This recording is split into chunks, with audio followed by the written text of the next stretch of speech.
Boa tarde, Simão, boa tarde a todos.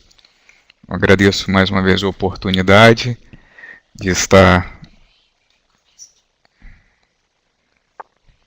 É uma grande satisfação participar mais uma vez da Telesaúde, falando sobre prevenção da transmissão vertical das hepatites B e C, um tema muito importante, muito frequente, comum aqui no estado do Espírito Santo, mas também no Brasil inteiro. E eu acho que essa troca vai ser muito importante. Para mim é sempre um prazer conhecer novas pessoas e trocar informações. Então eu gostaria de começar passando algumas informações da situação epidemiológica das hepatites aqui no Espírito Santo. Nós confirmamos nos últimos 10 anos aproximadamente 8.300 casos de hepatites virais aqui no estado, entre A, B e C, sendo que 60% dos casos de hepatites aqui no estado do Espírito Santo, os confirmados, são por hepatite B, 30% dos casos pela hepatite C e 10% dos casos aproximadamente pelo vírus da hepatite A. Aqui no Espírito Santo, então, a doença mais prevalente entre as hepatites é a hepatite B, diferente do Brasil, em que o maior número de casos é de hepatite C.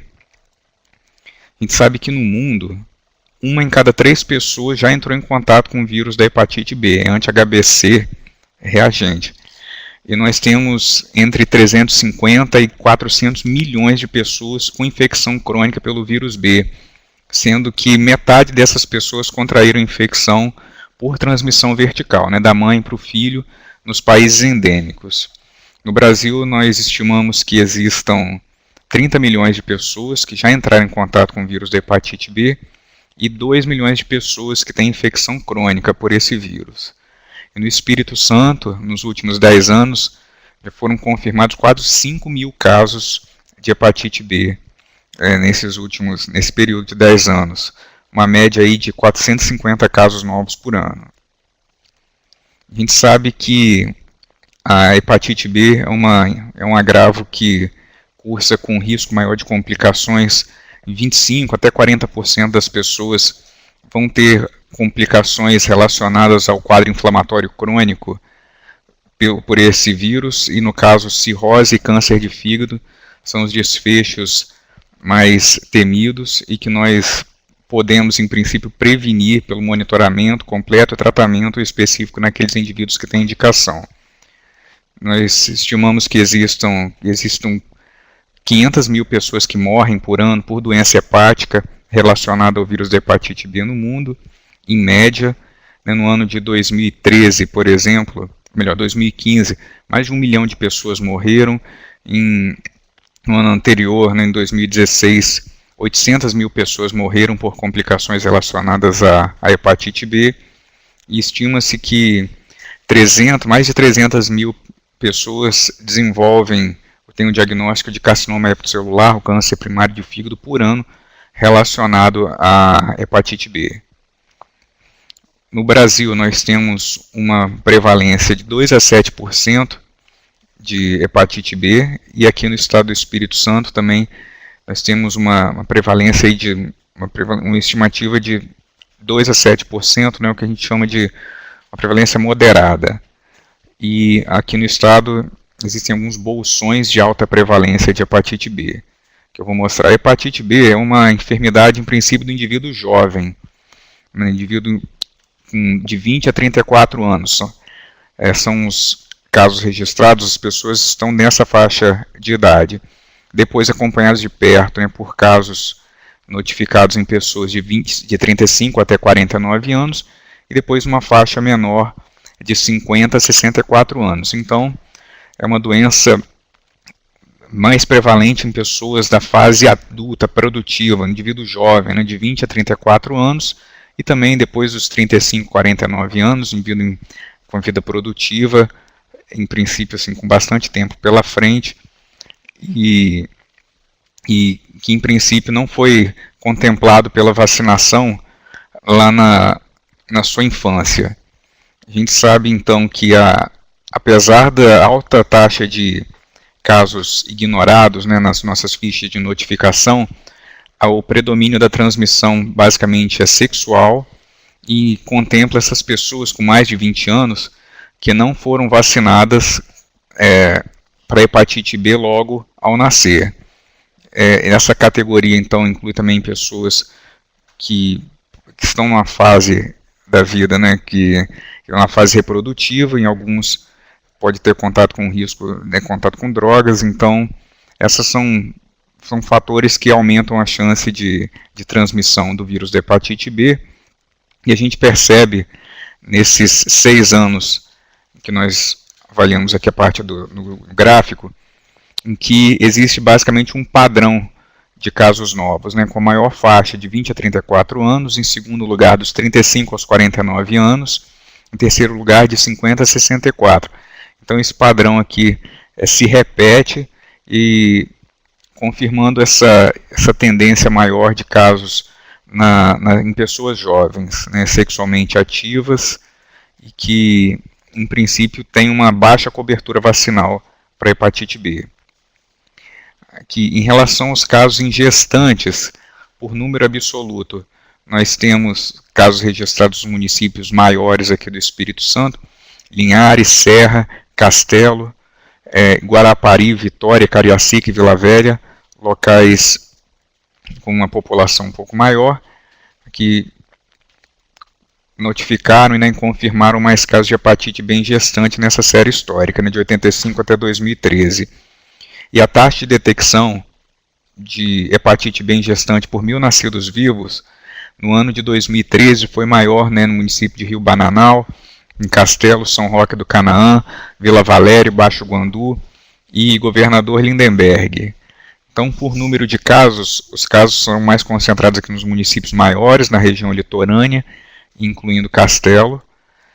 Só que quando nós fazemos o cálculo pela taxa de detecção, né, casos de gestante por 1.000 nascidos vivos, a taxa de detecção foi maior nos municípios do interior, nessa região do miolo aqui, municípios bem próximos, atingindo Baixo Guandu e também com uma alta taxa de detecção de hepatite B em gestante no município de Castelo. Interessante e nos dá bastante esperança analisar o gráfico desses últimos anos, em que felizmente tem se diminuído o número de casos de hepatite B em crianças, indivíduos com menos de 14 anos de idade, e provavelmente relacionado ao efeito da vacinação. Então perceba o número de casos no total, mas principalmente em indivíduos com 15 a 19 anos, como foi diminuindo ao longo do tempo, né? 32 em 2007, 30 em 2008, 20 em 2009, 18 em 2010, enfim. E aí caindo provavelmente o efeito do sucesso da vacina e a boa cobertura vacinal que nós fomos tendo com o passar do tempo. Aqui nós cruzamos, né, os dados do número de ampolas distribuídas para aplicação em recém-nascido de mãe HBsAg positivo com as notificações. Então a gente percebeu que as notificações não acompanharam o número de ampolas distribuídas, e talvez uma das explicações para isso, da notificação, é que nós ainda temos a orientação de fazer só a notificação, em princípio, uma vez. Né? No caso, por exemplo, uma jovem de 20 anos que foi notificada com hepatite B, ela engravida com 23 anos e esse caso não é notificado de novo porque ela não foi notificada. Então, só que a nossa orientação aqui, né, no Espírito Santo é notificar. Então, assim, eu aproveito até para passar esse recado, que a notificação, mesmo que ela seja feita de uma pessoa que já foi notificada, mas estando ela, né, numa condição de gestante, essa notificação vai ser usada para realizar um planejamento do número de ampolas, em relação a fazer a campanha em mulheres que estão em idade fértil, que precisam ser vacinadas, principalmente em locais com alta prevalência. Então, a notificação da gestante com hepatite B é extremamente importante, mesmo que ela já tenha sido vacinada, porque nós podemos conhecer a realidade, né, a situação real de cada município, e conhecendo a taxa de detecção de cada município, fazer assim, ter instrumentos tanto de planejamento do número de ampolas que nós vamos precisar de imunoglobulina para gestantes, como também de campanhas de prevenção de hepatite B através de vacinação das mulheres e tanto também dos homens jovens na idade fértil, com vida sexual ativa, para prevenir o número de novos casos de hepatite B. Em relação à hepatite C, é uma doença das pessoas um pouco mais velhas, né?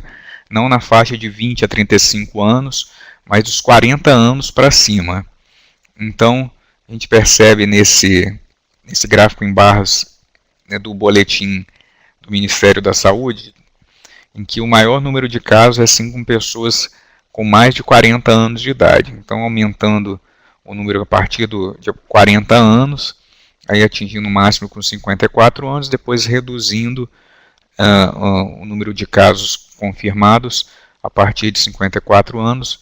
Mas o recado principal é que pessoas com mais de 40 anos devem ser testadas para hepatite C. Essa é uma recomendação muito importante.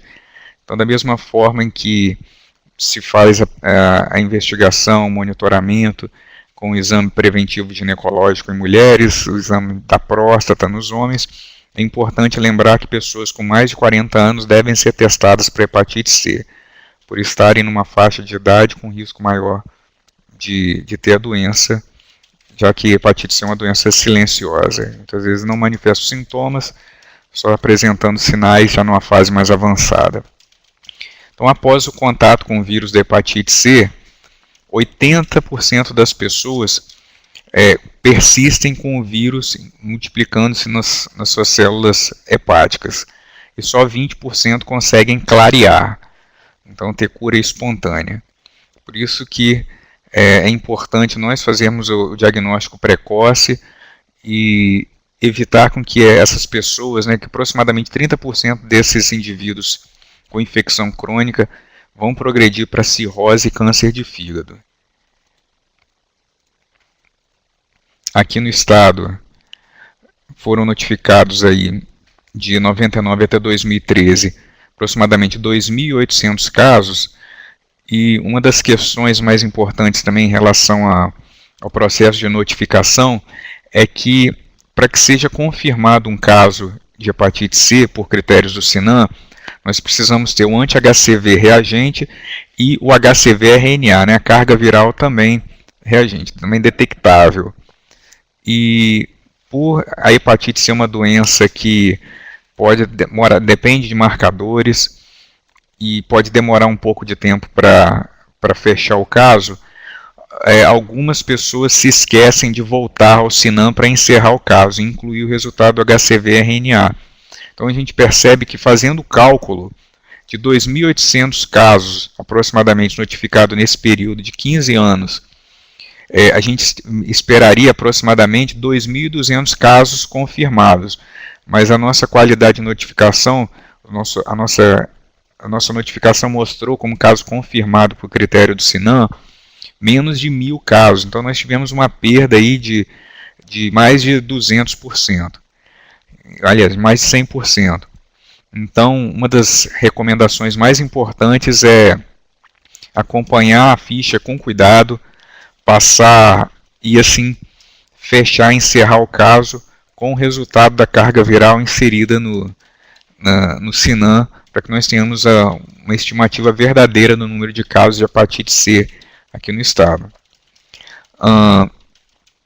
Quando se suspeita de hepatites virais, né, por critérios epidemiológicos e daquilo que está registrado como critério de caso suspeito na ficha de investigação e de notificação, nós podemos ter um indivíduo sintomático ictérico, com cefaleia, mal-estar, náusea, vômito, colúria, acolia fecal com urina escura, com fezes brancas, ou um indivíduo ictérico que evoluiu para o óbito sem outro diagnóstico confirmado.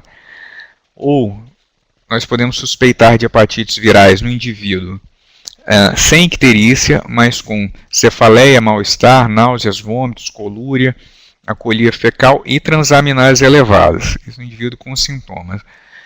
Na hepatite B e C, né, que são doenças silenciosas, nós podemos suspeitar, né, estamos diante de um caso, no caso de um indivíduo sem sintomas, que tem um marcador reagente para hepatites B e C, aquele que doa sangue e que é chamado para repetir o exame porque teve um marcador para hepatite reagente, ou fez um teste rápido de hepatite B ou C, um exame de triagem, um indivíduo que foi exposto a uma fonte de infecção bem documentada, com um período, teve uma transfusão de sangue antes de 1993, fez uma cirurgia odontológica, por exemplo, ou hemodiálise, tatuagem, piercing, enfim, ou um indivíduo que seja comunicante, né, tenha contato domiciliar, ou, enfim, ou sexual, de um caso confirmado de hepatite. Esse indivíduo assintomático preenche caso suspeito e deve ser investigado. O vírus da hepatite B, então, é um vírus DNA, é o único vírus dos vírus das hepatites que é DNA. Ele é formado, né, por uma partícula de superfície chamada HBsAg, um antígeno de superfície, contra o qual nós produzimos um anticorpo, um anti-HBs, mas na região central ele evidencia o HBeAg, um antígeno de replicação, que indica a replicação viral, contra o qual nós produzimos o anti-HBe. Nós temos agora um antígeno do core na região central, que é um antígeno que não é dosado na prática clínica e que contra o qual nós produzimos o anti-HBc IgM, um anticorpo de fase aguda, ou o anti-HBc IgG, um marcador de contato com o vírus. E assim, e aqui à direita, eu apresento o curso sorológico da infecção aguda pelo vírus da hepatite B. É importante conhecer os marcadores. Aqui no caso na gestante, eu apresento, não tem diferença em relação à gestante, ao homem, ao idoso, enfim. Um caso em que o indivíduo entra em contato com o vírus B e depois desenvolve imunidade após esse contato com o vírus selvagem. Após um mês a 6 meses do contato da exposição com o vírus, aumenta-se o título do HBsAg, é o primeiro antígeno a positivar nos testes de hepatite. Logo, alguns dias depois, começa-se a aumentar os títulos do anti-HBc total às custas de IgM, e até 4 meses aproximadamente, mas podendo ser identificado até 6 meses após o contato, o anti-HBc IgM começa a ter os títulos em queda, ao passo que o anti-HBc total, o anti-HBc IgG, um total às custas de IgG, mas principalmente o anti-HBc total evidenciado pelo IgG, ascende até chegar a um platô e permanece detectável o resto da vida. E à medida em que o título do HBsAg vai caindo, começa-se a ter uma produção do anti-HBs, e assim ele se eleva até atingir um platô, e depois com o tempo acaba reduzindo seus níveis até podendo permanecer positivo o resto da vida, ou caindo, ou tendo queda progressiva do título. Mais uma vez, estando positivo, ele já tem uma evidência de que nós estamos imunes ao vírus da hepatite B o resto da vida. Essa condição só pode se reverter mesmo em algumas situações específicas de imunodepressão, que eu vou apresentar um pouco mais adiante. E aqui uma imagem do curso sorológico da hepatite B crônica, também após o contato, após um mês aproximadamente, após o contato com o vírus C, começa-se a elevar o título do HBsAg. Poucos dias depois, o anti-HBc IgM começa a elevar-se, e somente após 4 a 6 meses o título começa a cair, e estando o nível do anti-HBc IgG ascendente, permanecendo num platô, que é um sinal do contato com o vírus. E quando não se desenvolve o anti-HBs e o HBsAg permanece positivo após 6 meses do contato, é o que nós classificamos como hepatite crônica B. Então, como rastrear, né? Como identificar a infecção por uma doença viral que é silenciosa.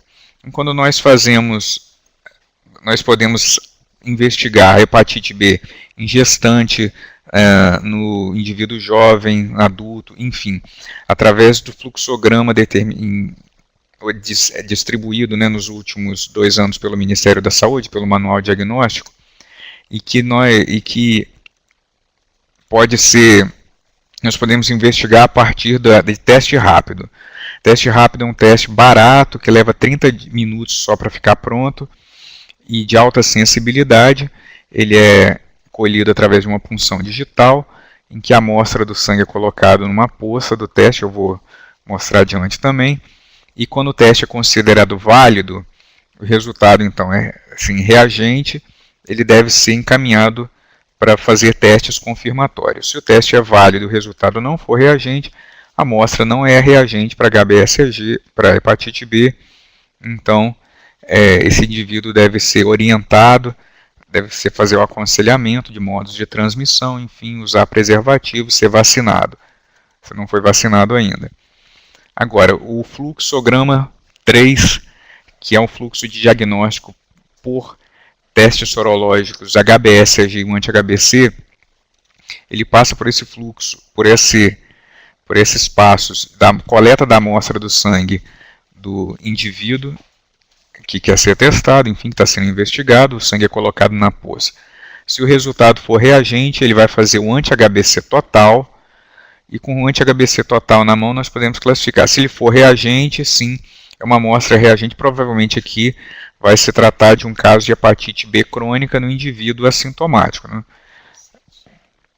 E, no caso, se ele não for reagente, for o HBsAg reagente, o anti-HBC total não reagente, nós temos a possibilidade de estar diante de um quadro de infecção oculta pelo vírus da hepatite B, e aí assim está se recomendado fazer a carga viral, e se ela for reagente, a amostra é reagente para hepatite B, ou se ela não for reagente,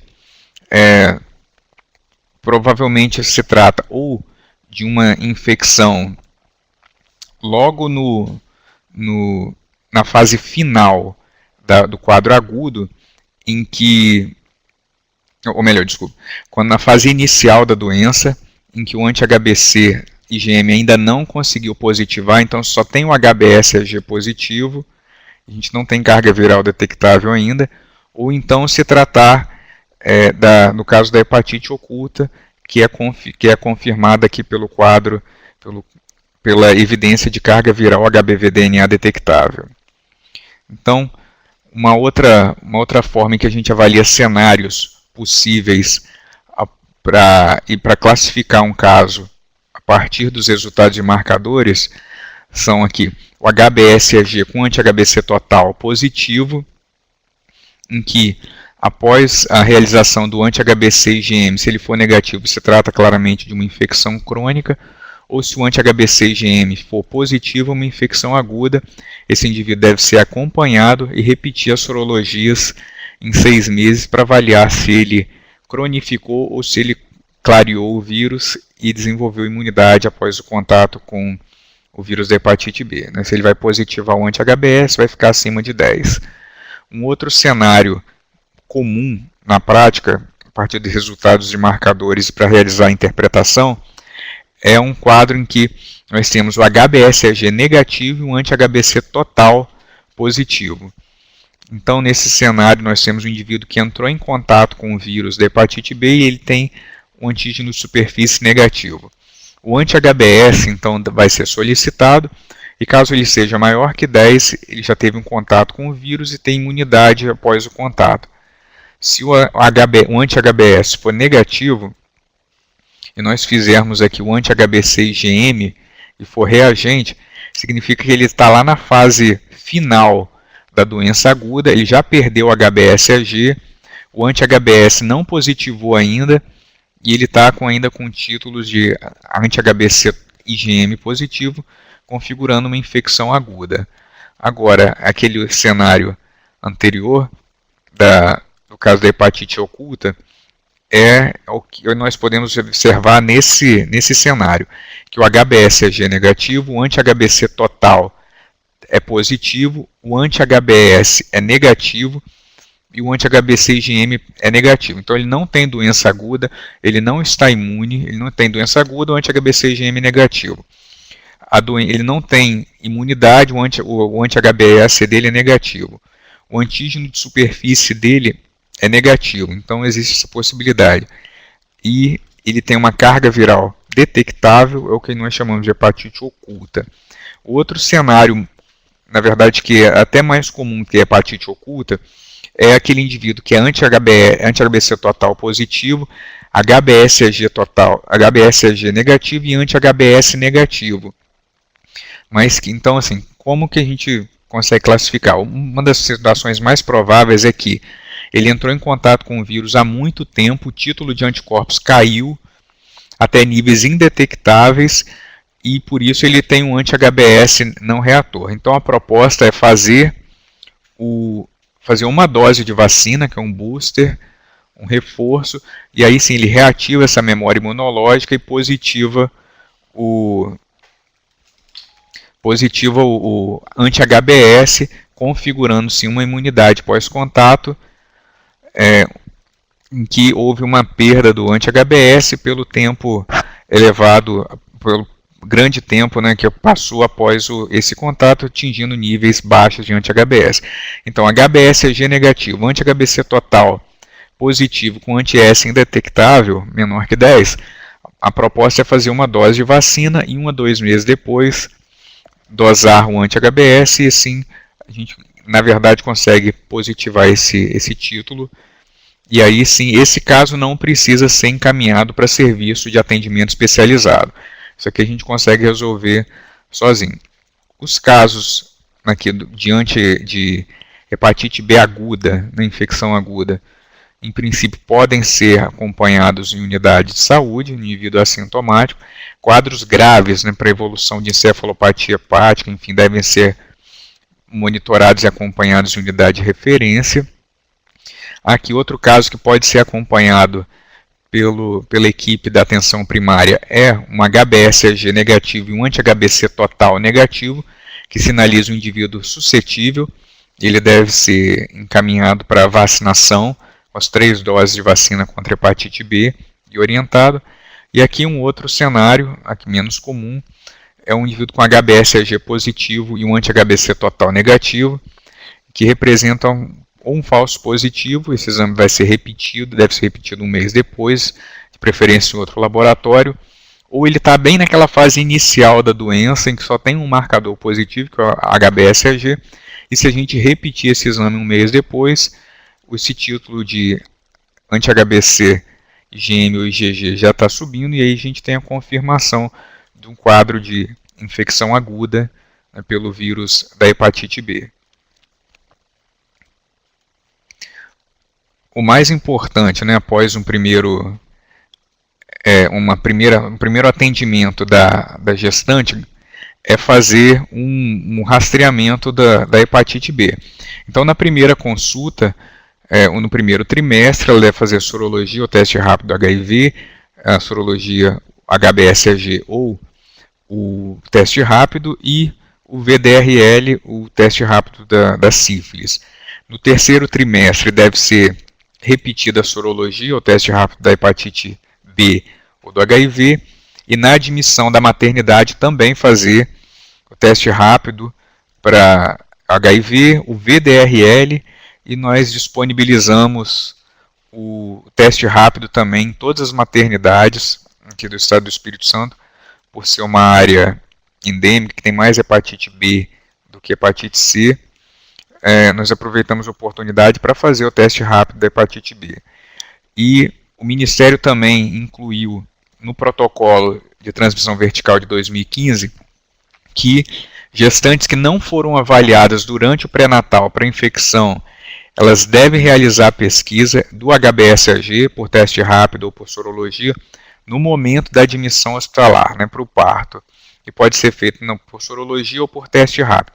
Então já existe uma determinação, né, com efeito de lei por um protocolo clínico do Ministério da Saúde, que todas as gestantes que não fizeram teste rápido ou HBsAg durante o seu pré-natal devem fazer essa testagem no momento do parto, porque é uma oportunidade também para triagem, para o diagnóstico, para intervenção no feto, né? Aliás, no recém-nascido, e reduzir a chance de transmissão vertical. Então, além disso, aqui no estado nós disponibilizamos, mesmo para as pessoas, para as parturientes, né, que fizeram pré-natal, fizeram suas sorologias no primeiro e no terceiro trimestre, também podem e devem fazer os seus testes no momento da admissão para o parto. O vírus da hepatite C, então, um vírus mais simples que o vírus da hepatite B, e nós temos como marcadores para acompanhamento clínico o anti-HCV e o HCV-RNA, né, o exame da carga viral, né, por biologia molecular. O caso é confirmado pelos critérios do SINAM quando nós temos o anti-HCV reagente e o HCV-RNA detectável, e é considerado cicatriz sorológica, né, cura espontânea ou cura pós-tratamento, o indivíduo que tem um anti-HCV reagente e tem uma carga viral, HCV-RNA indetectável. De história natural da doença, a gente observa que 2 a 3 meses após o contato com o vírus da hepatite C, nós temos uma elevação mais tímida dos níveis do anti-HCV, e depois, sim, depois dos 3 meses, principalmente um aumento mais exponencial, mais considerável dos títulos de anti-HCV. Então, ele vai positivar logo no início do quadro, né, nos primeiros 2 a 3 meses. A gente tem um período de incubação de 15 até 150 dias.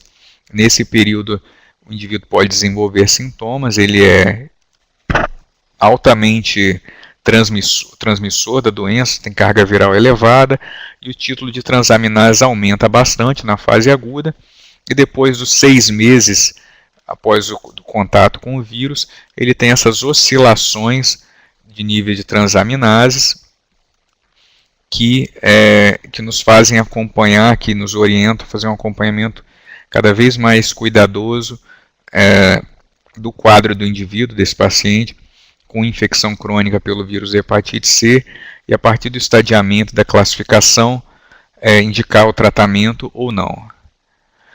A triagem do vírus da hepatite C também, assim como do vírus B, pode ser realizado por teste rápido ou por sorologia. Quando a gente utiliza o fluxograma de teste rápido para triagem por teste rápido, de acordo com o Manual de Diagnóstico de Hepatites Virais do Ministério do ano de 2015, a amostra colhida é colocada com a solução tampão na fossa, e aí, se o teste for considerado válido e for reagente, esse teste de triagem é considerado reagente, assinado, e o indivíduo deve ser encaminhado para teste confirmatório, para rastreamento. Se o teste rápido for não reagente, é considerada amostra não reagente. E se o diagnóstico dele for dado a partir do fluxograma 7 por sorologia, ele realiza um anti-HCV pelo método de ELISA. Se o resultado for reagente, ele deve ser encaminhado para fazer a carga viral, e se a carga viral for detectável, aí ele é considerado infecção, amostra reagente, infecção pelo vírus da hepatite C. Se a carga viral for indetectável, ele deve fazer, isso é uma informação importante, deve repetir a carga viral com 3 a 6 meses para confirmação do clareamento viral. Provavelmente aqui ele pode estar numa fase aguda, em que ele negativou a carga viral, ou ele já é um indivíduo com uma carga viral indetectável e que necessita de confirmação de clareamento viral com 3 e 6 meses depois, com repetição dessa detecção, já que é um cenário menos comum, só acontece em 20% dos indivíduos. Uma outra observação em relação à testagem da hepatite C, principalmente a partir do uso de teste rápido, é a importância da interpretação e da conversa com o indivíduo que está sendo testado, na parte de aconselhamento, diante de um resultado anti-HCV indetectável. Então, a gente deve questionar se ele teve exposição de risco, uma exposição que o coloque dentro de uma janela imunológica. Se ele teve uma exposição nos últimos 30 a 60 dias, a partir de uso de droga injetável, compartilhamento de material de equipamento, de dispositivo de uso individual, lâmina de barbear, escova de dente, pau de laranjeira, alicate de cutícula, seringa, uso de droga, sexo com indivíduo HIV e que tem hepatite C sem preservativo, enfim. Se ele tiver resultado de teste rápido ou anti-HCV, sorologia negativo e teve essas exposições de risco nos últimos 2 meses, ele deve repetir o exame, o teste rápido, nesse período, né, pelo menos 30 a 60 dias após essa última exposição, e ser orientado a usar preservativo, se proteger, sim, ser aconselhado. Se o anti-HCV dele for negativo após isso, sim, de fato o teste dele é negativo e não há infecção. Agora, se o teste dele positivou, nós estamos com uma suspeita de infecção aguda pelo vírus da hepatite C.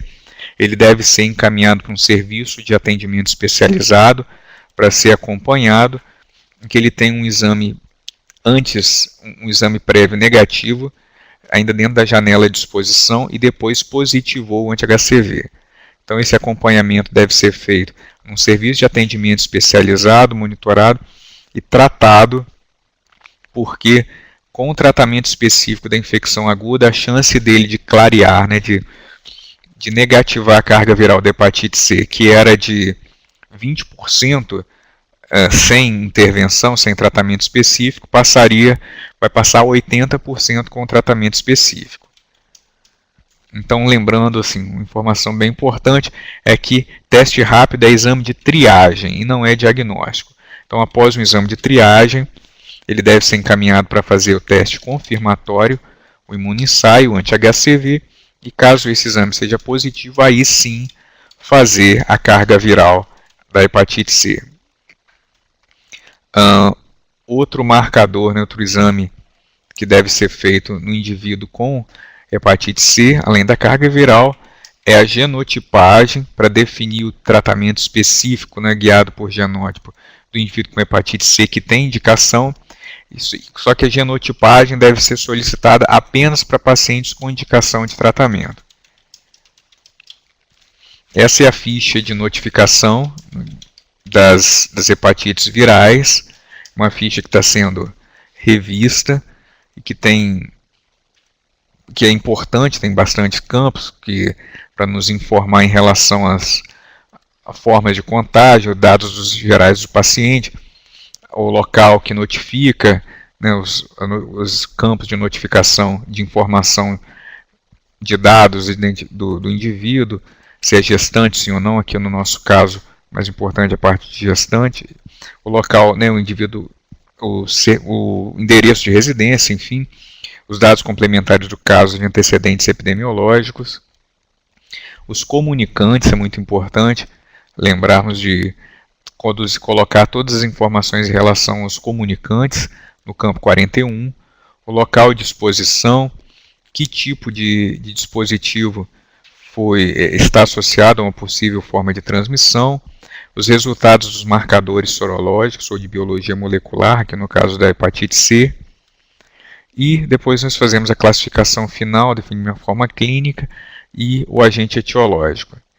Muito importante notificar. Para realizar teste rápido, nós temos uma ferramenta de educação, que é o Telelab, que está no site telelab.aids.gov.br. Então, é uma ferramenta de educação em que, com cadastramento gratuito, o indivíduo pode fazer os cursos em diversas áreas. São cursos de aproximadamente 15 horas, de 15 a 30 horas, e eu recomendo fortemente que se façam. Nós temos aqui disponível um curso para diagnóstico de hepatites virais, também tem diagnóstico de HIV, diagnóstico de sífilis, tem em relação cursos de gonococo, curso de tuberculose, enfim. Vários cursos disponíveis com certificação para que as pessoas sejam capacitadas para fazer o teste rápido. Nós temos disponíveis aqui na Secretaria Estadual de Saúde do Espírito Santo 4 testes de HIV, o teste BioClean, hoje, né, em julho de 2017, teste tipo 1, o BioEasy, teste 2, o Abon, ou DPP, como alternativas de teste 2, e o fluido oral, que é um teste usado para campanhas. Para sífilis, a gente tem um teste, que é o BioEasy. Para hepatite B e C, também um teste para cada.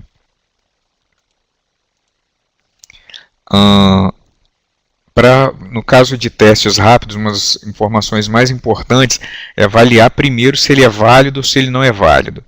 Os testes válidos precisam ter a marca do controle. Então, por ser uma imunocromatografia de fluxo lateral, por migração do complexo antígeno-anticorpo pela membrana de celulose, nós devemos ter aqui uma fita, um traço de controle positivo. E aqui no teste inválido, justamente nessa localização, a gente não tem marca na área de controle. Tanto aqui, não tem nem controle nem do teste, e aqui nós temos só na área do teste uma fita, um traço rosado, né? Traço rosa. E no controle não tem, então esse teste não é considerado válido. O teste de reagente tem a marca do controle. Percebam que aqui está um teste no controle ainda bem clarinho, desbotado, mas não quer dizer que não seja válido. Se tem a marca do controle, é válido. Nessa placa a gente tem um teste positivo, um teste válido, com a marquinha mais forte. Aqui um teste também válido, e no teste reagente nós temos uma segunda fita, o segundo traço, que é o que nós consideramos que teste válido é um teste reagente. Então aqui 2 fitas no controle e uma segunda faixa na área do teste reagente, e aqui também, apesar de ser mais desbotado, também é teste reagente, nesse caso aqui à esquerda. E aqui a placa, né, à direita, a gente só tem a marca aqui mais clarinha, aqui mais escura, mais firme, o controle positivo, mas a área do teste está negativo, que configura teste negativo, não reagente. Então aqui é o princípio do teste rápido da hepatite B, então, em que nós depositamos a amostra, o tampão, que pelo fluxo lateral ocorre uma migração do complexo pela membrana de celulose, e a gente tem uma marca no controle, e caso exista alguma marca aqui no teste, na área do teste, o teste é considerado reagente. Então, aqui para teste rápido da hepatite B, nós temos aqui um controle em que a faixinha, o traço está positivo, e aqui a área negativa na parte do teste. E aqui vários exemplos de testes reagentes. Então, apesar de marquinhas bem claras, principalmente nessa aqui, apesar disso também é considerado teste reagente, porque nós temos a fita, o tracinho marcando na área do teste, que configura teste positivo. Para o tratamento do indivíduo adulto, nós temos o protocolo clínico de diretrizes terapêuticas desse ano, 2017, para hepatite B.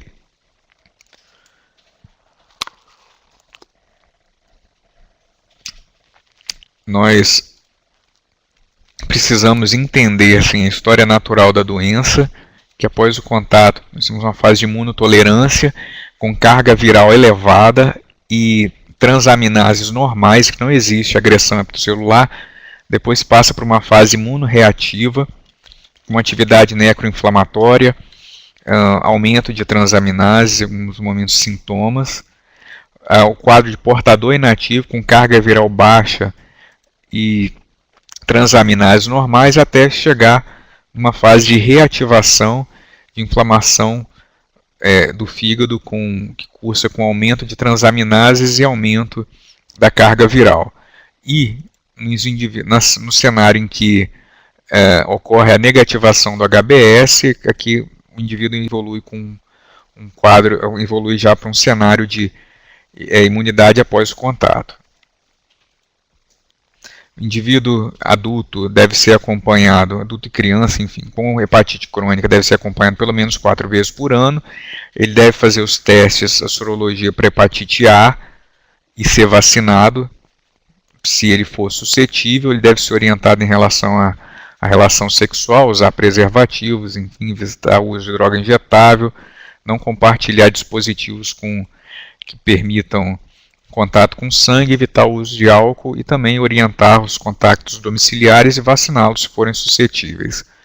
Então, os exames que devem ser solicitados na primeira consulta do indivíduo com hepatite B são hemograma, o TAP-INR, né, a função hepática, renal, o exame, o EAS, né, urina tipo 1, para avaliar alguma condição de glomerulopatia e se decidir se vai usar tenofovir ou não. Função de tireoide dependendo do tratamento instituído, a carga viral deve ser solicitada, perfil lipídico, a densitometria. O resultado ideal, né, o objetivo principal do tratamento é a perda sustentada do HBsAg, com ou sem a soroconversão para anti-HBs, e para quem não consegue perder o HBsAg, o nosso objetivo principal com o tratamento é que ele passe de E para anti-E reagente, ou que passe se ele já estiver numa condição de anti-HBe reagente, que ele normalize as transaminases e reduza, e principalmente negative, a sua carga viral, HBV-DNA. Nós consideramos alguns tratamentos específicos, a partir de algumas características próprias dos indivíduos, por exemplo, indivíduo com histórico familiar de carcinoma hepatocelular, esse aí deve ser tratado. A partir do resultado do HBeAg e do nível de transaminases e de carga viral também. E se tiver disponível histologia hepática, isso também é um fator que indica, pode apoiar ainda mais a indicação de tratamento para o indivíduo. Em relação aos marcadores sorológicos para o indivíduo com hepatite B, deve-se fazer dosagem do anti-HV total, para saber se ele já teve contato com o vírus da hepatite A. Se não tiver contato com o vírus, deve ser vacinado. O exame da hepatite D em áreas endêmicas, da hepatite C e do HIV é importante, porque os co-infectados, a hepatite B, hepatite C ou hepatite B e HIV devem ser tratados. Para hepatite B, os marcadores, todos os 4 marcadores principais da hepatite B devem ser monitorados. O beta-HCG, pelo menos a cada 6 meses em mulheres em idade reprodutiva, de 10 a 49 anos. Endoscopia digestiva alta, de cada 2 a 3 anos, se o indivíduo não tiver cirrose ou cirrose de Child-Pugh, ou pelo menos uma vez por ano nos cirróticos descompensados. Quem vai tratar hepatite B, de acordo com o novo protocolo de hepatite B do Ministério da Saúde, né? Isso aqui já inclui gestantes. Pessoas HBeAg reagentes e com transaminases 2 vezes acima do limite superior de normalidade. Pessoas HBeAg reagentes com 30 anos ou mais, ou quem é HBe não reagente, anti-E reagente, que tem a carga viral acima de 2.000 e transaminases acima de 2 vezes o limite superior de normalidade. Se ele não tiver os critérios a partir de resultado do HBe, do HBV-DNA, da carga viral e das transaminases, ele deve ser recomendado o tratamento para pessoas com história familiar de carcinoma hepatocelular, quem tem manifestações extrahepáticas, os co-infectados HIV, hepatite B ou hepatite B, hepatite C, quem faz doença grave, doença hepática aguda grave, os que reativam hepatite B crônica, indivíduo com cirrose tem que tratar, quem tem biópsia hepática ou elastografia que indica um estágio acima de A2F2, A2F2 ou igual a 2F2, ou quem vai fazer terapia imunossupressora com os imunomoduladores, os anticorpos monoclonais, ou quimioterapia, indivíduo com linfoma, enfim, né, com alguma neoplasia, que tem o risco de reativar a doença, esse deve usar antiviral. Aqui não caso especificamente para gestante, gestante vai usar só antiviral oral, mas nós temos a opção para não gestante, né? Interferon pegilado, o Entecavir e o Tenofovir. No caso da gestante que tem indicação, e para aqueles que são HBE não reagentes, se eles não forem cirróticos e não tiverem contraindicação, vão usar Tenofovir. Se eles tiverem contraindicação para usar o Tenofovir, vão usar o Entecavir de 0,5 mg, ou se forem cirróticos com descompensação clínica, vão usar o Entecavir de 1 mg. No caso da gestante, o Tenofovir. E aqui especificamente para tratamento para prevenção da transmissão vertical da hepatite B na gestante, a recomendação é pelo protocolo de transmissão vertical de 2015, em que o mais importante dela é sempre a prevenção. Nós devemos checar o cartão de vacina da gestante.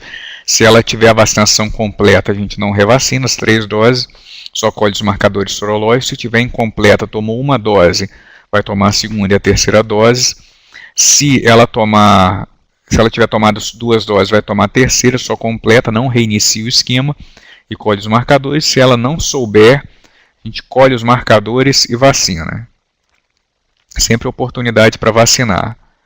E uma informação importante, né, do protocolo, que foi passado também recentemente, através de nota técnica, existe sempre uma preocupação muito grande de vacinar as mulheres no primeiro trimestre, por ser um período de embriogênese, de desenvolvimento do feto, mas o protocolo e também todos os documentos mais recentes falam que nós podemos vacinar uma gestante para hepatite B em qualquer trimestre. Então, principalmente logo no início da gestação, já que são 3 doses para vacinar e pode se demorar, né? A gente não pode perder tempo.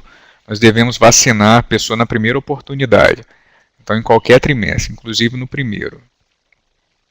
O risco de doença hepática, aliás, de transmissão da hepatite B da mãe para o filho é maior no segundo e no terceiro trimestre. No primeiro trimestre é menor. E o risco é maior também de transmissão para indivíduos, para mulheres com um marcador HBeAg reagente e com carga viral elevada. Então, a gente percebe que nesses cenários apenas vacina e imunoglobulina podem não ser o suficiente. Pode ser necessário fazer outra coisa.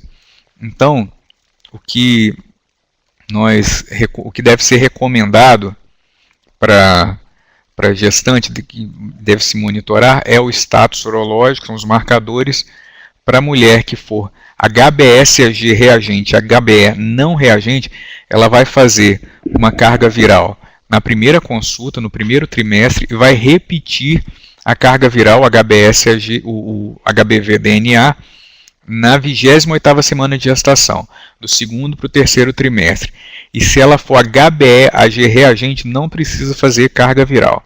Então, recado importante: faça a carga viral da hepatite B na primeira consulta e no final do segundo trimestre, para o início do terceiro trimestre, em mulheres HBeAg não reagentes, que não estiverem tratando. Se ela for HBeAg reagente, ela vai tomar Tenofovir, e o Tenofovir vai ser iniciado para profilaxia de transmissão vertical no início do terceiro trimestre, e ela vai parar o tratamento, vai parar o Tenofovir, sendo ele indicado só para profilaxia com 1 mês do pós-parto. E também importantíssimo é fazer vacina imunoglobulina no recém-nascido. Agora, se ela não for HBeAg reagente e a carga viral dela for maior que 6 logs, 10 elevado a 6, ela vai fazer o Tenofovir também. Se ela for HBe não reagente e a carga viral for menor que 6 logs, ela não vai fazer Tenofovir e o bebê vai receber a vacina e a imunoglobulina. Então, revisando o Tenofovir iniciado no primeiro dia do terceiro trimestre de gestação, interrompido com 30 dias de pós-parto, como estratégia de profilaxia da transmissão vertical. O tenofovir é um medicamento categoria B do FDA, então pode ser usado em gestante, não tem problema nenhum, não vai causar mal para o bebê.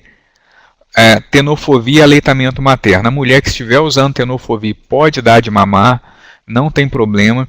Embora tenha se evidenciado tenofovir no leite, a biodisponibilidade é muito pequena, a exposição do bebê também vai ser mínima e não vai causar mal para o bebê.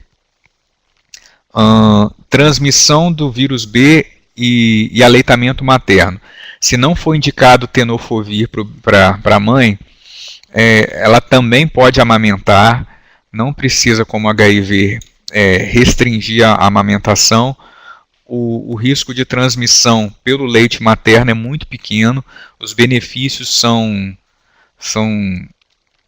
muito grandes, né, com o aleitamento materno, e é importante também que esse bebê receba a vacina e a imunoglobulina. Mas a Organização Mundial de Saúde orienta que mesmo que o cenário não seja ideal, que esse bebê não receba vacina e imunoglobulina, mesmo assim a mãe pode amamentar o seu bebê. Via de parto. Necessariamente não precisa fazer, a indicação de parto é obstétrica, então mesmo mães com carga viral elevada, enfim, que estejam ou não usando tenofovir, HBE, AG reagente ou não, elas podem, não é necessariamente indicado fazer cesariana eletiva, mesmo com essa preocupação sempre grande do contato do sangue com o bebê. A indicação então é obstétrica, não tem indicação de fazer cesariana eletiva, considerando que todo o cuidado com o bebê vai ser realizado, ele vai ser limpo com compressas macias, né, do sangue presente na boquinha, no corpo, qualquer secreção visível contaminada com sangue, ele vai tomar o banho com água corrente logo imediatamente após ao nascer, e deve-se fazer aspiração gástrica e remover qualquer secreção infectada deglutida do bebê. Ele deve receber as 4 doses, né, 0, 2, 4 e 6, de vacina para hepatite B. A primeira a recombinante ao nascer e depois 2, 4 e 6, né, com a vacina pentavalente. E a imunoglobulina, essa vacina deve ser aplicada nas primeiras 12 horas de vida, e a imunoglobulina também nas primeiras 12 horas de vida. Não se deve postergar a aplicação da vacina, porque não existe eficácia comprovada após 48 horas.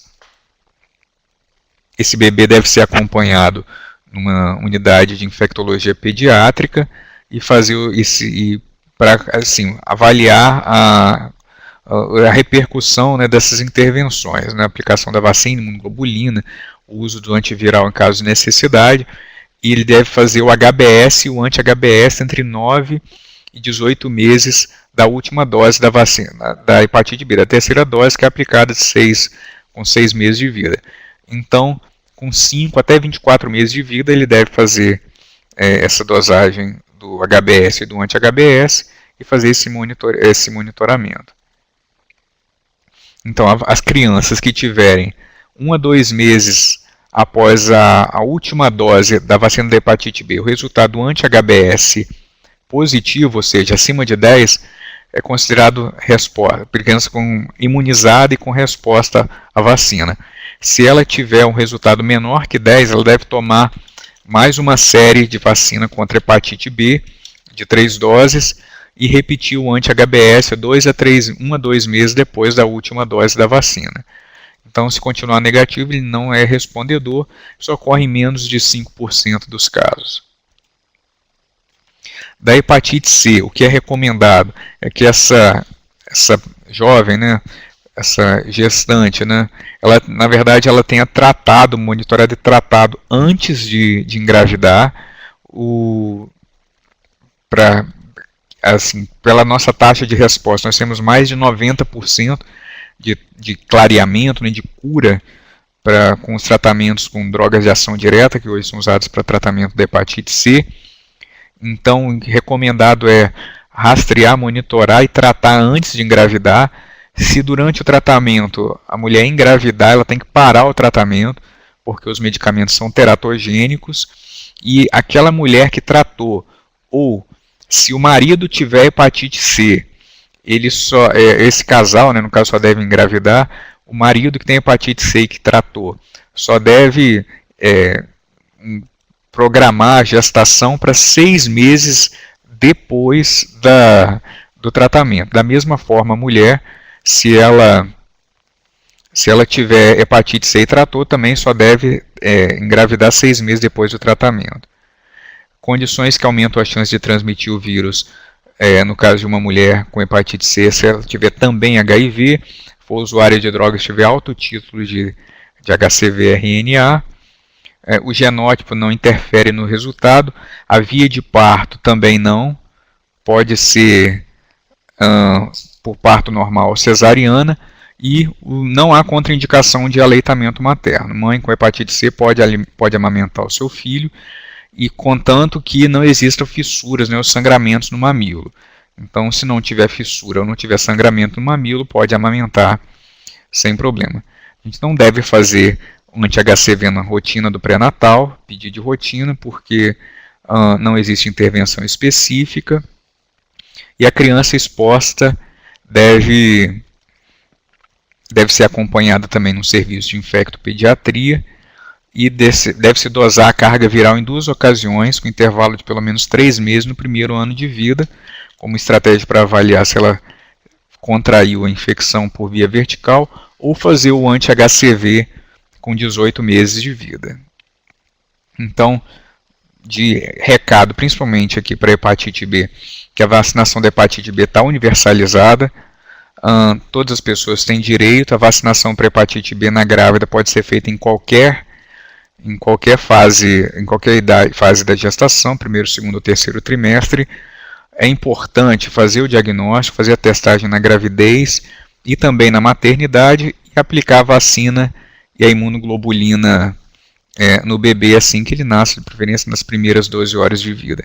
Esse aqui é um dado de cobertura vacinal nos jovens, né, de 20 a 24 anos para hepatite B. A gente tem uma cobertura vacinal ruim, abaixo de 70%. Eu acho que um dos nossos esforços principais também é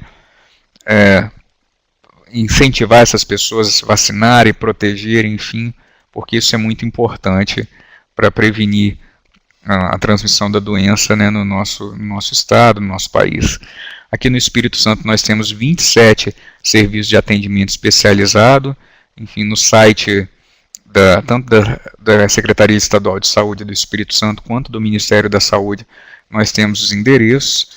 Então, para casos de gestantes com hepatite B ou C, vocês podem encaminhar, e aí eles vão ser atendidos, monitorados, e nós vamos fazer a profilaxia da transmissão vertical com todo cuidado, tentando fazer com que nenhuma criança venha a nascer com hepatite B ou hepatite C aqui no estado e também no Brasil. Obrigado pela atenção.